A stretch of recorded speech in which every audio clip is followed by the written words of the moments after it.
as well. But right about now, I'd like to introduce you to one of the big stories here in Uganda right now, and that's the speakership race that is going to go down in Saturday. We're expecting Saturday. Actually, Saturday, I thought it was a Sunday, but Arafat said he's aware that it's on Saturday. Well, it's expected that the party's top organ would determine the fate of the heated speakership race, largely seen to be between Kadaga, who has been in power for the last decade, as well as Kadaga and Oulanya, who has been deputy for the last 10 years as well.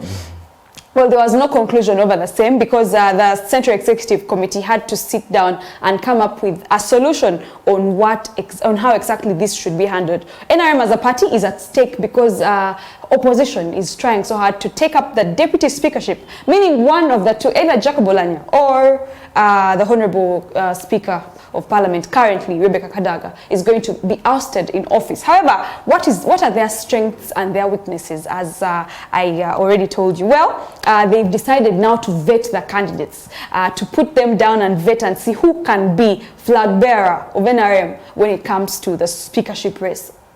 Yeah. Kikibadde kyetaagisa, but ndaba bali a little bit late. Sure. Yeah. Okay. Obudde bwe balina butono nnyo cause ekintu ng'ekyo tosobola kukikola mu nnaku bunaku. Basuubira okulonda speaker ku Monday. Exactly. Decision ebadde ya. Kakati babagambye ekirungi kye nalabyemu nti baki openings ku buli muntu ali mu NRM. Yenna ayagala okuba speaker oba vice oba deputy speaker. Kati babagamba baleete batandika okubanga baba vettinga. At least by Saturday oba Sunday babeere nga bamaze ekyokukimaliza oba okuyitamu nga babasunsudde paka banalangiri agenda okujjanga candidate omutuufu. So ndaba obudde butono. So Carol, esawe no wowe ina interesting obudde jinja. Tosobola kufuna budde busobola kuyega banno mu pate mu nnaku zino. Bana ababiri abaliwo balinga abayinako kumaanyi okusinga ku bano. Kugamba basobola okubanga bo already bakola da campaigns ebbanga lyali babaddeyo n'ebisanja ebyaggwa baaliwo kati omuntu omupya ayinza okwagala okubenyigamu. So balinga bagadde partly okulaga nti democracy wali buli kintu kiri open but practically kiyinza obutasoboka. Bayagadde kulaga bulazi nti kitulemete, bayagadde kutulaga nti kiganye. Atubaleke bagende mu race batobe ensesalewo.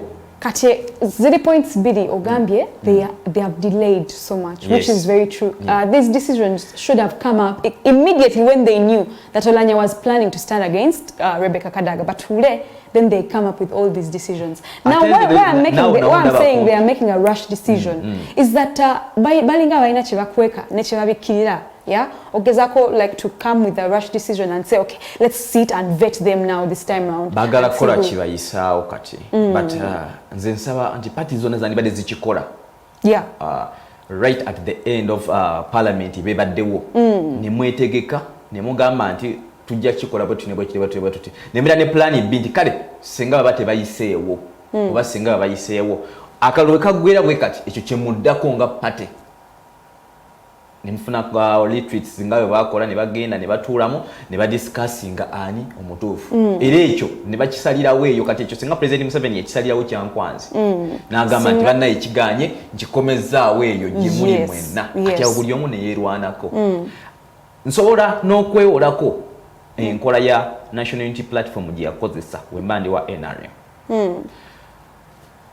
Mugende mubuulirize buli omu aleeta empapula ze ba candidates bonna mukikole mu kyama batekewo komiti eyo ng'egenda kukola ki kuvetinga mu kyama buli omu aleeta empapula ze mpola mufulumye erinnya nga tekyali agenda dictioning. Yes.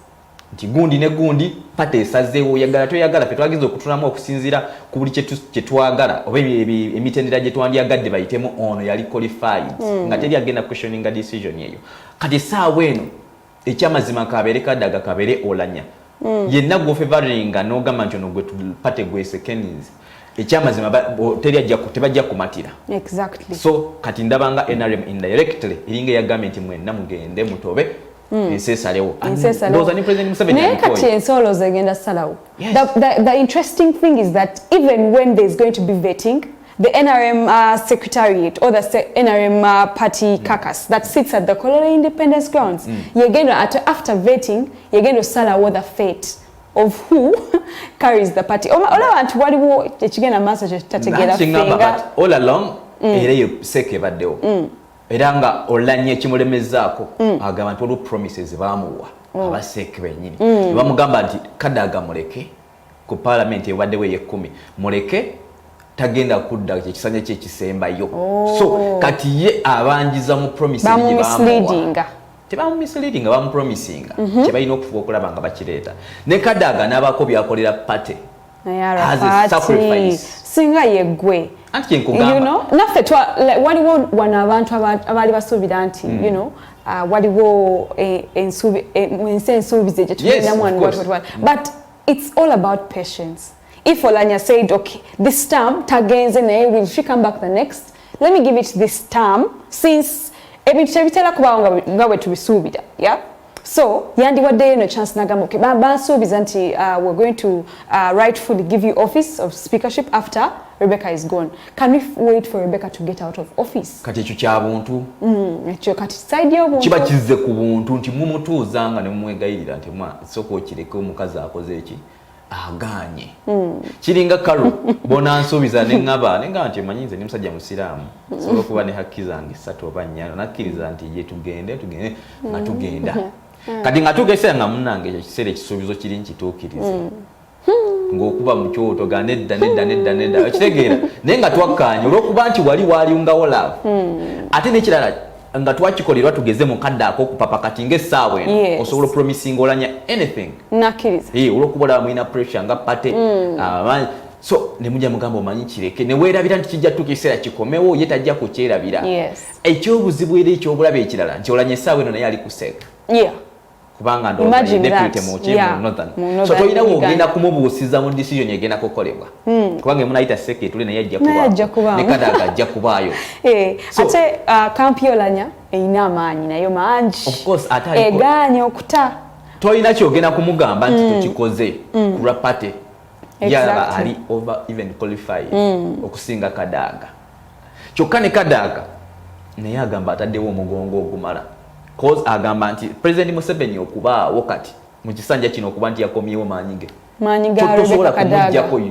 whether you like it or not banaye abantu ngo balina amaanyi si maanyi ga Katonda maanyi ga Rebecca Kadaga ye bwagamba kubanga of course byonna ebyakolebwa nga bajjawo age limit obijjukira yakikola n'asalawo omuntu n'ateekayo omugongo gwe kyo ne kiyisibwa of course yandibadde story ndala singa ekyo tekyali bwekityo kakati nawe Oulanya ekyo kitunulamu awo waliwo kyawo kuba twalaba pressure mu age limit wano bw'ojjukira twalaba pressure nyingi nnyo naye twagenda olaba nga pressure nga tulinga abagenze ku party ne batuwaayo you know ebintu bingi nnyo by'oyinza okulowooza ebyaliwo mu biseera ebyo 2017 by'oyinza okulabira tebisobola kwapeninga mu parliament babaka bayisa bubi nene wetwalabira ekikonde weewo naye omukyala yennyini Kadaga yayimirirawo n'akola ebitalina kukolebwa muntu awe nalabira nti tuli bantu ffenna kansooke nkiyiseewo ekyokubiri nti kati kigenze ne ku mukulembeze yennyini abantu bayingiza mu parliament basupportinga aleme kubaleeta nga bamashinale nga bwe tugambye manyi bwayita omucuba omucuba be bantu bojja okuleeta nga yajja kukolerayo ekintu kyoyagala omuwe kyomuwa kakati abantu abo bamanyire ekyo ekintu kati mu biseera ebyo nga in fact ayinza okuba nga yali akooye okuluma omutwe kokasezi naye oli wajja sebo batutemereyo abakulu abo bayagala n'okumusabako kasene agamba nti nawe kino oba okireeta naffe batwongereyo emyaka 2 gibeere emyaka 7 naye nga ye yali Katonda n'ayamba nekitajja era Kadaga naye era teyakiyisaawo nakyo kugamba nti myaka 7 so asitandinze nnyo mu nsonga ez'amaanyi era nali nsomako mu lupapula olumu nga Kadaga oyo agamba nti Oulanya oyo wabeerangawo nga waliwo decisions ez'amaanyi ezigenda okukolebwa mu parliament nga zetaaga okuyiwawo omubiri Oulanya yabeeranga aziddukamu nti omukyala Kadaga niwe yalinga ali mu America eyo ng'onaamussa obusimu owange bino sijja bisobola komawo kati ng'okubiriza so agamba ebyo byonna azaabikola n'abeerawo naye abanye okuweesa empikize Kadaga emikolo mingi nnyo gy'olaba egya opposition nga bagitegese najja ng'omugenyi omukulu yayeesa empikize nti ogenda okulaba nga byonna ebibaddewo mu parliament kazibeere entalo aba opposition bamala ne baba nga kwegalinga maama waabwe nali nyina wempulirako wensomako ku bintu ebiyinza okugisaamu ababaka okubanga takyasobola kubanga ajja mu palamenti singa amala entuula mmeka bangi nnyo abamaze entuula nyingi nga tebanattendinga plenary n'abaleka abadde nga mother abasinga gye bali era bamanyi nti okubaayo bamuyigirako bingi naye kati tegedde it means that if Oulanya comes to power ebintu bigenda kyukaawo no nonsense kati ate ekizibu kye olumu teyeepimira kigenda kuddako kumanya nti kiki ekiddako asalawo decision nekiggwa beekulumye batekulumye naye Kadaga yabala and Kadaga ye muntu golaba alinga abala life etali ku NRM yokka ekyokubiri naye ateekawo era life etali ku President Museveni yekka kyobalaba ebiseera ebisinga naye ayimirira ndowooza bamuli wano ku covid nga parliament President Museveni agamba yali ayina ensonga ze zeemulugunya nazo ku babaka ne Kadaga naye n'avaayo n'abaako n'olulimi lwe yakozesa amata asimanya amafuge yalangira ge baagulira abantu n'atuuka n'okuyita simanyi stupid ki ku bagundiza kooti balina ebintu baali batadde ku parliament so waliwo lwastandinga ng'omuntu kyokka nga gonna amasiga ga government of course gandi gali wansi wa President Museveni era nga naye ye mukama we so waliwo lwastandinga nga ye so ndowooza ekyo kimulekamu aba opposition naga nti kirina okuba naye atobeereddewo candidate mulungi nga bwe twakyogerako ndowooza okwoseggulu ye akyalina amaanyi ku Oulanya naye Oulanya nze gwe nsaasira mu bino byonna kubanga ndabye emikisa gy'okumega Kadaga naye batagiddeko NRM najjanga omuntu nabanga kijja kuba kizibu naye kyonna kye tulinda kijja kuba after Saturday oba Sunday nga bamaze okubanga basalawo. Of course. And we shall be bringing you updates on that particular story. However, I would like you to remember that Kadaga has been a very big stronghold, even just not only in the parliament and passing decisions, even when you get down to investments, the industrialization, she has been on ground and she knows exactly what's going on more than the counterpart. Yeah, she's so workaholic. And I really expect that whoever takes office, be it Oulanya, because sometimes chetwagalanga abantu atesi chechimana nechibao. So be it Oulanya who takes office, I really hope that he can fill the space. One last thing kweche chintu, Kadaga aba NRM abasinga okuvaayo ne bamwataakinga nti yekubira nnyo ku opposition kyekisinza omuwamaanyi tebakimanyi so government chief whip omumanyi Ruth Nankabirwa oyo abadde amulumba yaleeta n'ekyo ekiteeso ekigamba nti basalawo mu seke bawagira Oulanya so abantu bangi ab'amaanyi mu NRM kirabika nga tebandyagadde Kadaga Nankabirwa gwe bamega akalulu yes yetagenda kudda ne yaleka atinkulu olutalo so kati Kadaga nekimuteka mu position bana opposition yinza okubalabanga emulabisanga muganda waabwe maybe ayinza okuba jali Kirizagana, we still need Kadaga on ground. This is not I'm not a member of parliament. I'm just thinking from their perspective and point of view. The opposition is still vulnerable because we're looking at a new party that's going to take over office of leader of opposition. It's still very vulnerable to the extent that if at all an incoming leader comes and tries to harass them in any way. Nekisembero dala gender ematali mukyala amasiga gonna asatu ge twamenya gakulirwa basajja. Good point. Kakati ye mukyala and you expect abakyala bonna mu support eramanyi okujjako bali ababa balemereddwa naye kakati ekyo oba okimaliriza kitegeeza Kadaga amaanyi gakyalina gakyamumala okubanga abeerawo ebbanga negiba myaka 20. Ekyokubiri Kadaga musuubire nti ayogera n'aba opposition of course ng'omuntu ate Oulanya kizibu bo tebamumatira ng'omuntu tebamumatira tebamutegeera naye Kadaga ye bamutegeera of course bino batulimba FDC yogeze ekirimi ate semujitumuleese tumusupportinga temusupportinga n'okwegamba tugenda tutule tusalewo naye ng'obiraba tebalirede kuleeta muntu kuvuganya Kadaga of course nabo balinze ekintu kimu Kadaga gye bamuwe ate bayinza okikola n'okulumya balumize eddala Oulanya kinagamba kiriti senga Oulanya kamutanda nagano okwesimbawo kubwa deputy najja nga afiririra kino ne bamukuba na losing ate it's going to be so bad agenda kuba story binyo gyali mu maaso eyo that's I agree with that one. I can't imagine Oulanya ngali babaita ba backbench abane nga tatudde mu ntebe eyo. Yes. Mu parliament eddako, otherwise it's going to be so actually that's where I'm getting the point and saying that maybe Oulanya is trusting waliwo ekimu backing kye yesigaye waliwo amaanyi gayina ng'olowooza his social bulijjo ne kuli bwe yali n'omulundi omulala bwe yali era Nsereko yamutwala bubi nnyo baali bagenze Nsereko yakkiriza bukkiriza naye nga president yatuuka n'okujja mu house abeerewo nga kakalu kagenda mu maaso Oulanya n'ayitawo era bw'ayitawo so ebyo byonna nga bimaze okubaawo naye olowooza nnyo ku bulamu obutali presidents being part of the parliament is something big. Yeah. And my point is that maybe it intimidates other people to think. Ngena muli amol kwenga wali. You know? Sinza kola kinongo mukulu andaba. Exactly. So ekyo kye kyayambako Oulanya. Museveni is a very sharp guy. Yes. Yes, of course. Era kino manyi kirina okuggwa. Kirina okuggwa. Kigenda kuggwa naye. I strongly believe kigenda kuggwa nga Kadaga yakomawo. Of course Kadaga akomawo. Ekyamazima ne president yennyini amutya. Gwe tatya Kadaga gwe nga journalist. I respect her and exactly, I love her. Ng'omuntu gwenda ba mu ggwanga bamu gwe tulina mukyala gwe tulina wano mu ggwanga. Gw'omuyinza okugamba nti Uganda erina omuntu bw'atyo ne bw'atyo waliwo Julius Sebutinde baani ne Sebutinde yali mu ICC. Yes, be bantu boyinza okugamba nti bazitowa profiles zaabwe bagamba nti ne internationally wagendayo ajja kubaako kyakola omukyalo yagendako mu America n'abaako amateeka gayogera ku America bennyini. Ne bamuwuliriza ne kibaluma ne kikola kino ya standinga ndowooza ogajjukira agakwatagana ku bya gundi relationships ezo biki. So wakigambo kye ate tava ku nsonga ye. And she's a very good lawyer. You know, the problem with being in power is that if you're a good lawyer, we are done. Just like the Honorable Segona. Yeah. Anti akimanyi kiri kyalina okuba just alina kikozesa kuba na bino naye nga kiri kyalina okuba mabega waakyo. So nkakasa story endala era kyendowooza ayina mu kyegenda okola yegenda kugamba Oulanya akomewo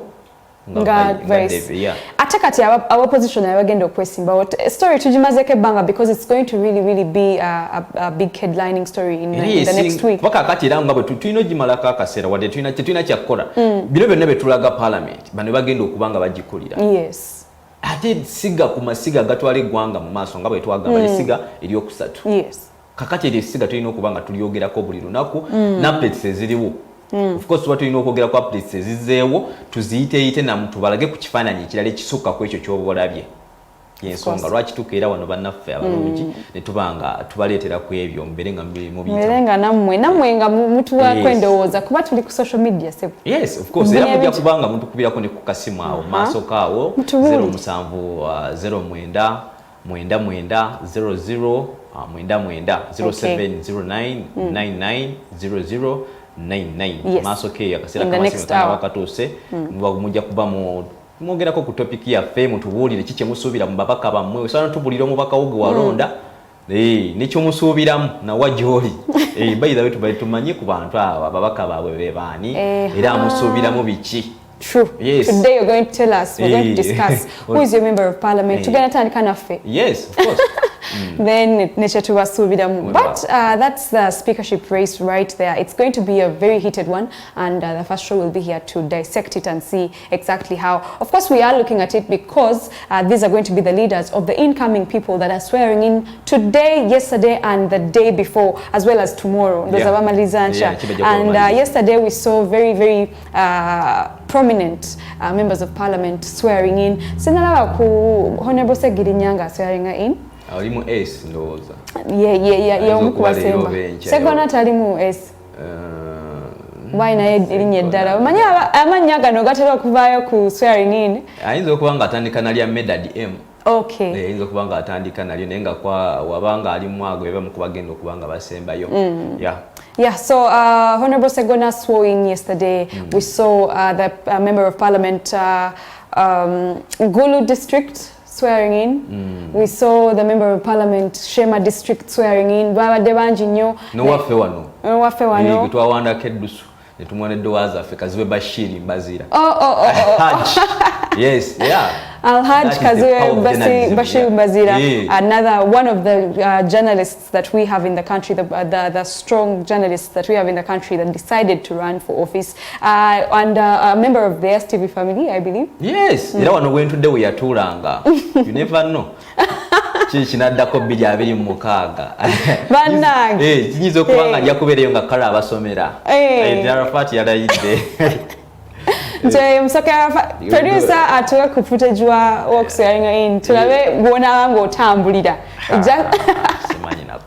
ne haki zo bbiri bane tokikola tokikola because kyabadde kibi nnyo oli omusajja bambi honorable yabadde aswearinga in najjo n'abakyala be babiri bambi and wabadde otegererawo mukyala mukulu yani okay as a woman I just understood mukyala mukulu yani mukyala muto yani mukyala muto tebagala kamanyiro balowooza nti you know nekyabadde kyakutegeera butegeezi ekyo kyabadde kyetaaga kutegeera butegeezi ng'omuntu wabwe muli twayogerako ku experience luli ndowooza okijjukira so abantu bano babagenda okukola ebyo byonna byalibadde byetaaga kubinnyonnyola abantu bogenda okujja otwala akadde n'obasomesa beeyisa batya batambula batya bambala batya sikati bogende twalabye nga mujja wange kwali nze wandingambye bamanyi that's the Honorable Bashir Mbazira swearing in that's also the Honorable our very own yes and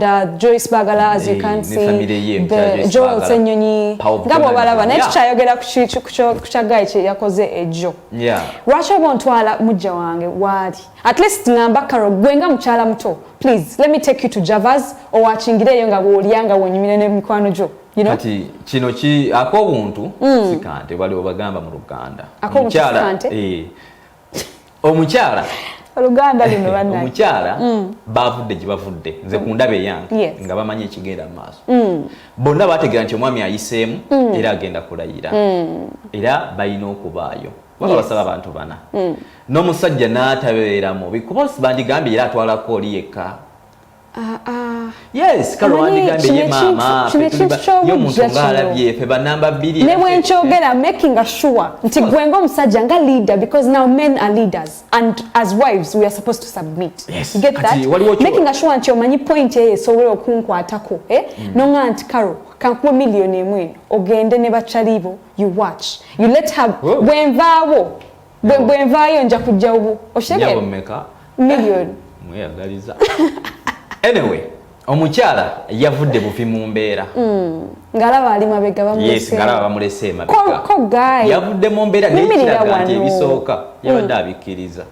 and omusajja niwe omwagalira otya tayinza mukola kintu ekyo that's not love tayinza kola about kintu ekyo very bad special day because now we shall never forget it even when he is legislating in parliament we shall just be looking at abantu asinga tebamanyi nakumanya but bogerako incident eyabadde obujja we buli naye tubeere bona embeera eri ey'obuntu wawe okolera ki obujja bukugirawa ekyokubiri oba wategedde nti olaba embeera eyinza okubanga ekuwonoonekako don't dare don't go ngambe bugambi munange na kino kikulume omuntu omukyala ye just naturally the jealous is available anytime you need it it will show up kakati nze nalibadde nenya omusajja nesinza kumunenya lwaki cause ono gwe yakikoze ndowooza bamulabye yali yakitinza atya mukyala munne mukyala mukulu yazze ebbali era kati awo kyanenya akyo omusajja kati awo bamukubye akavulu kuba omusajja agenda bajjukira nti ono yambeererawo teyalwana kamuwe annaye wasudde rank abakyala kyekyo kyengugamba nti who loves last loves best really kakati kyekiwe kyabadde ono yakkiriza namga okay space oba gye oyagala yiyo nasirika terina yamurecognize kozi yadde yataddeko ne masiki ze saamulabye oba mubi oba mulungi saamutegeera naye oli gayomba I have also to be seen sajja naye aliko pressure ye ngagamba relax ng'abamanyi kirabika ng'abamanyi family ye ng'agamba so ebyo bintu ebitaaga okuba nga abantu babibayisizaamu nga tebannaba kujja mu parliament omanye nti ekifo ky'ogenze mu kizitowa kyenkana kiweetaaga kukola kyoyimirira otya yogera otya sisuubira nti yoyo guy abadde alina abakyala babiri mu bonna ababaka abaswearinze in that's impossible of course abalala gye bali naye balonzemu ne haji wange yennyini gwe twogerako haji kazibwe wangi eyina hakize simanyi muwendo naye nga asalawo but mutuule waka ne munnyonnyola banne mga nti bannange nja kutambula nono bwati ne bwati muli fine nati kati ekyo kiba kya ddiini ya busiraamu kati bano bayinza okuba tebali nga nga beefuna bwe batyo like just nga ne bategeera embeera nti ono then oba onyiiga ki naawe ng'okimanyi nti eddiini yo tekukkiriza kubeera n'abakazi babiri oba nawe omukazi ekisooka oba onyiiga ki ekyokubiri oba oleeta kyentondo ng'omanyi wayingirira n'amaka ga munno kitegeera waayi bayinza oba tebamanya nga yali accident bonna babaleeta lumu tomanya munnaye kituufu nga bonna babaleeta lumu yes manyi bayinza omusajja yinza bakwanira mu budde bwe bumu bambi eyo tosaayo kikyo family ezimu osanga abaana nga bagamba bonna taata y'omu naye nga bonna bali myezi gyegimu kati kulooza kibaki it still does not give you the capacity or the audacity to act like that. It was so embarrassing. Kuma busungu at least tubeko birala byetwewommoza oyambadde ne mask naye n'okalana omukyala yasirise nadde ebbali kye naye kakasa ayinza okuba yekubye mu kifuba nga tule tumujajinga nga yagambye nadda ate kyemayinza n'okuba yabadde nesenga kuba namulayi mu gomesi senga yamuyise edda n'amuzaayo munnaayo wansi amugambe terezaamu kino tekinyumye oba abantu abalala kyande si kirungi nnyo era tusaba omwami addemu amaka agatereze kosi kyonna kyemukola neebuuzaamu nga sinaba nange kujajinga naye nga akaro singa yeggwe nga gwe mukyala mukulu olina ebbubaye olinajja siteraddiraga naye nga libaayo buli omu alina nekoma mu kisenge kibeera kyakuyiga by the ebintu mukama abireetawo for a reason ffenna tubeere nga tukiyigirako n'engeri gye tuyinza okubikwasaganya kuba senga tebibeerawo twanditegedde tutya kakubeere kufa twanditegedde tutya nti omuntu asobola okufa oba ekintu kivaawo nekiggwawo senga tekwaliwo so mukama abireeta olw'ensonga naye naffe emitima twekubemu tumanye ekirina okukolebwa n'abasajja naffe tweddeko tolina kyolaga maanyi bakazi ababiri babawasizza basatu abana tambulako n'omuntu omu olaba nga baganya okukkanya jangu ne maama wo oba n'omwana wo bonna balekeyo otherwise kifundikira kizze gyoli no ogenda kumanaginga haki ezo simanyi oba olinako mmeka right now njagala omukyalo bisijja kusobola nze omuntu gwange kusobola kuyomba namuati ogenda n'otunulirako emiangi n'otunulira happy angel nga bannaye kale batunulira munaye mbanjala babuulirira bakulenga ffe. Anyways, as you have seen the footage on our TV, on our screens, that members of parliament are still being sworn in large numbers. They were requested to come with only three people. Usually they come with a delegation, but due to the COVID-19, they were told to come with only three. We saw people. Waliwo ne cases ezabaddewo nga guy nga member of parliament atambula ne mama we ezabadde nga 15 tesazimenya tuzimaleyo atambula ne mama we ng'omukyala ali mabega n'abaana kira kinalabye mu babaka bano babaleesa abaana abasinga abantu abasinga nze mbebaza sina mama wange naye nasanyuse nnyo bantu omuntu okulowooza ku maama we n'amusoosowaza nga tatambula oba takola kine nga akimanyi buli omu ng'amanyi role ya maama we nalabye n'ekiyaga Hildaman maama we ng'olaba mukulukulu waliwo neyaze ne jjajjaawo Bashir abantu babeerako n'abantu bamanyi mu bulamu bwabwe ne baba bafaanana atya tatya kuswala amanyi kyamukoledde mu bulamu era kituwa n'ebyokulabirako mu bantu betulaba bano Arafati kulaba STV emabega we yatandikirawa kozi nange nawe nandibadde nze saawe noga nandibadde nzija naye yandibadde jjajja wange naye mukama yamutwalanga mwaka gumu n'ekitundu yisikwaga buli muntu yenna okulaga ruutu yo n'amaanyi go we gabadde ebbanga lyonna kibeera kikulu nnyo nange singa batukkiriza wano okujja ne ku TV n'omuntu eyakukwatako nange saanireseyo maama wange kuba munnaye yoyo baalaze nnyo bamaama basinga wakiri saalayo babataata taata ono nno Arafat kankubuulireko ng'ogenda eyo okolaki okuzaala bataata wano tebatera beerabeerawo nnyo era gwe beera wanjawulo kuba kati omuntu bwatuuka okuswearinga ini ate taata bwajjukira nti oyo yali muwala wange taata tubajajinganye naye beetikka ebintu bingi wabula ekyabamaama bano nti bo batubeera nnyo okumpi nga tulemererwa tuseerera yabeerawo ng'akulinze kwegamba taata wabeera waggulu nga yagenda okubaka omugwa maama yalina ogukasuka kituufu. Alright, tumiddeko ne taata wange bagambye bataata basitula bingi so tumiddeko ne taata wange tumine Jonas Jolly mukyalo nkwagala nnyo sebo. Right about now we're going to take a very short break and return with more stories. Tuba twogana wano naye wetuuka ku bazadde olina okukakkanira ddala Yes, we're going to take a very short break, and the first show will return with more stories and the topic of the day, as well as the lifestyle with Kemi Angie. Don't go away.